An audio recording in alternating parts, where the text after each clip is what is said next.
Falcons Nation? Rise Up Nation. It's your boy Jazzy Jeff. Real talk, no gimmicks. Bring that real Falcons talk to real Falcons fans. And if you're new to my channel, welcome. Hit that subscribe button so you get future content and you stay tuned to the next videos I post.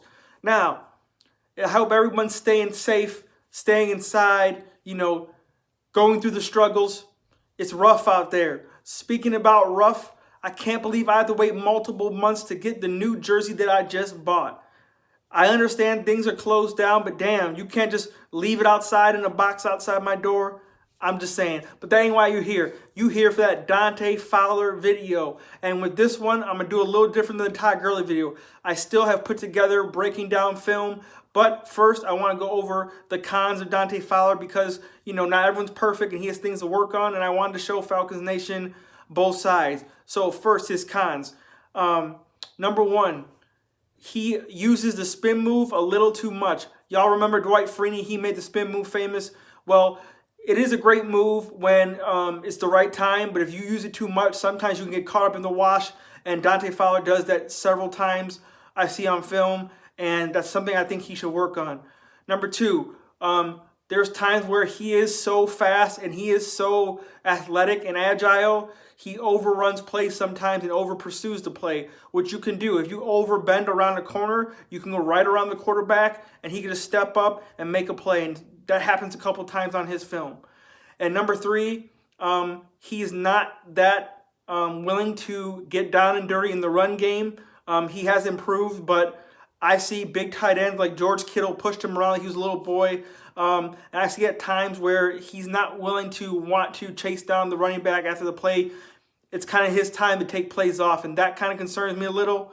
But other than that, it doesn't overshadow all the things that he's great at doing. So without further ado, here are my videos of why I think Dante Fowler is going to be great in this team and my pros, which are, number one, we're going to start with awareness. The first positive about Dante Fowler is his awareness on the field. He's number 56, located at the bottom of the screen, working on the right tackle. Now, Mason Rudolph is going to botch the snap, but before the right tackle even notices it and gets out of his stance, Dante Fowler has already beaten him around the corner and has picked up the ball and is taking it in for a scoop and score, even with Mason Rudolph trying to tackle him. This is great awareness by Dante Fowler and something the Falcons lacked last year in defensive takeaways and defensive scoring points. Excellent play by Dante Fowler, and definitely something the Falcons can use going into 2020. Now on this play, Dante Fowler's at the top of the screen working the left tackle. He realizes he can't get around the edge, so he swims back inside. He sees that Jimmy Garoppolo is still holding onto the football, so he puts his hands up to block his line of vision. Jimmy Garoppolo double clutches the football. Dante Fowler hits him for the sack. Great awareness by Dante Fowler to switch up the play and rush back inside. He also puts his hands up on a lot of plays to block the quarterback's vision. This is a great awareness play by Dante Fowler. I'm sorry, Falcons Nation, this is against our team. Dante Fowler's at the top of the screen working against Jake Matthews. He's smart enough to realize that he can't get around the edge, so he waits till Matt Ryan steps up in the pocket, reaches out his left arm, takes Matt Ryan down. What I love about this play is that he knew that he had help inside with Michael Brockers, and all he had to do was hold his position until Matt Ryan stepped up in the pocket. I'm glad he's on our team. We don't have to deal with him anymore. Great play. Pointing this out is one of the positives for Dante Fowler because awareness goes a long way when you're playing on defense. You got to know where the football is at all times. You got to know where the quarterback's eyes are at all times, etc. And we were at the bottom half of the league in sacks, takeaways, turnovers, etc. And I think Dante Fowler's energy, his motor, his awareness, his nose for the football is going to go a long way with improving those categories on defense. Something I think Vic Beasley lacked a lot of times. His motor wasn't always there. His awareness wasn't always there. He was more of a quiet player, and I think this more fiery player is going to add a spark to this defense like we haven't had in a long time. So on to number two, flushing the quarterback out of the pocket. The second positive about Dante Fowler is his ability to flush the quarterback out of the pocket. On this play, the Niners use wide receiver Deebo Samuel to chip block Fowler, then release out into the flat. Fowler's too strong and throws him to the ground, and then swims inside the left tackle.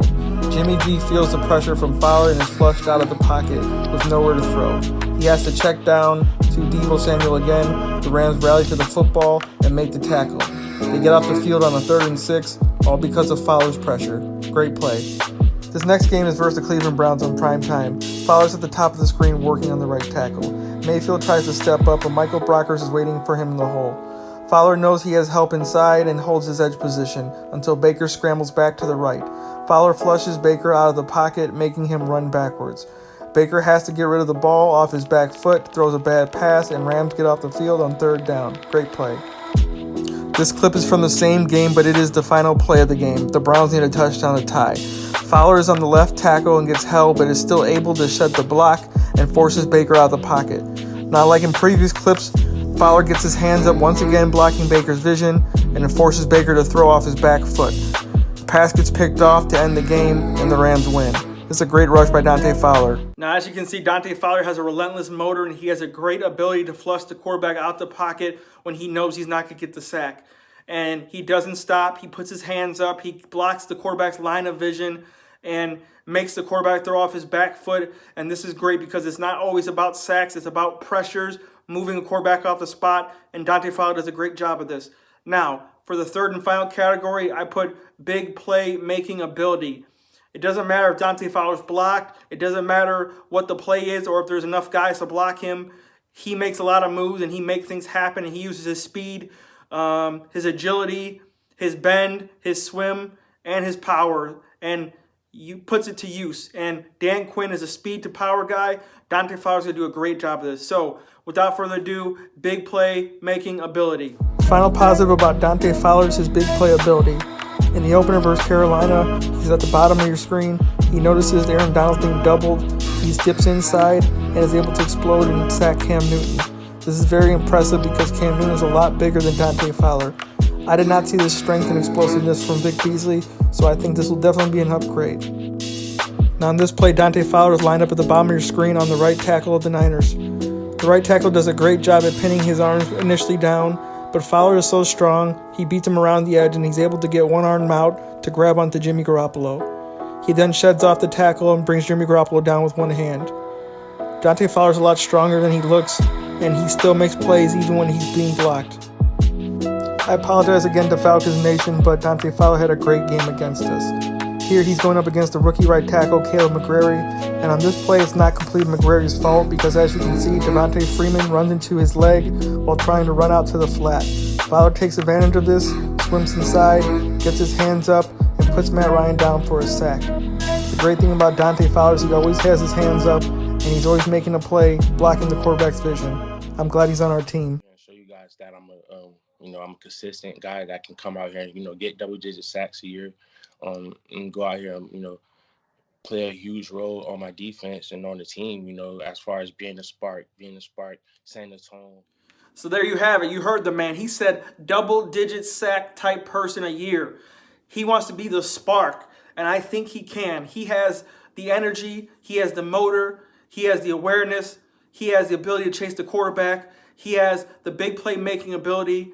It doesn't matter if he's being doubled, if he's being chipped, one arm or not. When he's on, he's on.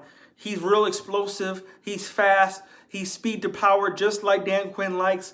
He's a lot stronger than he looks.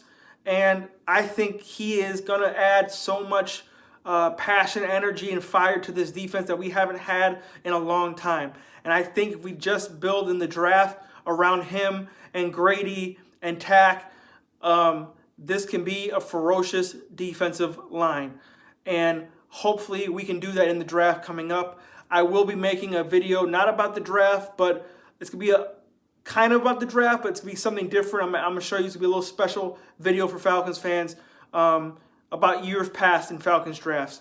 And so with that being said, I hope you guys stick around, like my video, share my video, subscribe if you're new to my channel. Welcome. And as always, Falcons Nation, we rise up. Peace, y'all.